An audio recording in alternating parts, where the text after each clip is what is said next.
Hello everybody, it's Tucker with Augmented, and today I wanted to go over a Unity tutorial to get a quick start for AR on Android platform.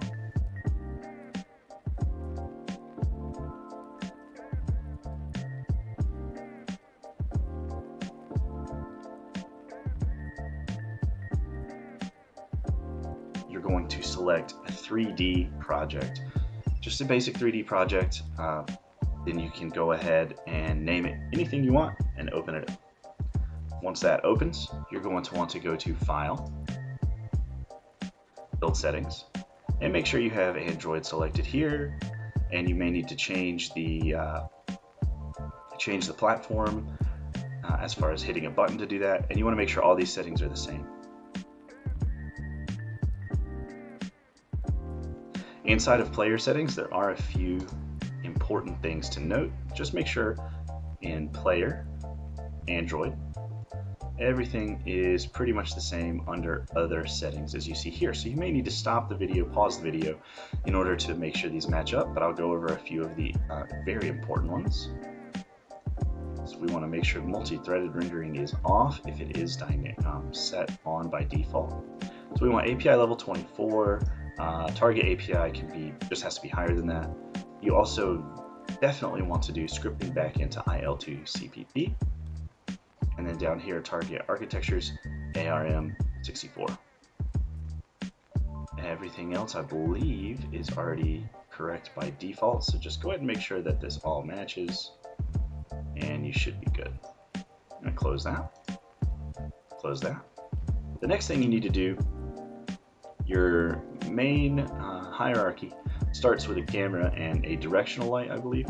Go ahead and select those and delete them. We don't need them. And then go to Window, Package Manager. And up here in the drop-down, you want to make sure you go from In Project to Unity, Registry, and click that.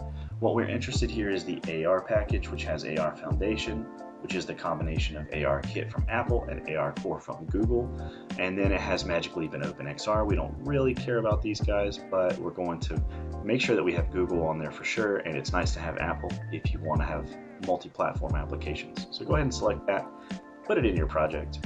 Once that's done, you're going to go right click in the hierarchy, go down to XR, and create an XR origin. So once you do that, it's going to make this object up here with this component here, which has a child, empty child, and a camera, main camera. Now all of these are going to be included on this, so you don't need to mess with any of those. This last one is just a simple script to interact with the model or the scene once we have it in AR later. You may need to add this main camera and the camera component here for the XR origin just to make sure that that is hooked up. It may be on there by default, it may not be. The next thing you need to do is open up XR menu, go down to AR session, and add one of those objects, which is just this. It's plug and play. You don't really need to do anything for it. The next thing you do is set up your scene. It could be as complex as you want, so you can make any kind of scene that you would like. You could import a model, terrain, anything. I just made this with planes and just random materials. You can have it as simple as just a cube that you can view with the camera right there. You just want to make sure that the cube is basically viewable by the camera, or the scene is visible by the camera, because what's going to happen is when we start this, the camera is going to be at an offset relative to where this is positioned in space, because we're not anchoring it to anything using the scanning or any of the AR anchoring that also is included in that AR package. That will be for another tutorial down the line. This is just going to be relative to the camera where this is placed in space, and you'll see what I mean when we go to test it. So yeah, you'll be able to look left and right, but you won't be able to move any closer to or go up or down based off of that. It's always going to be basically parented to the camera.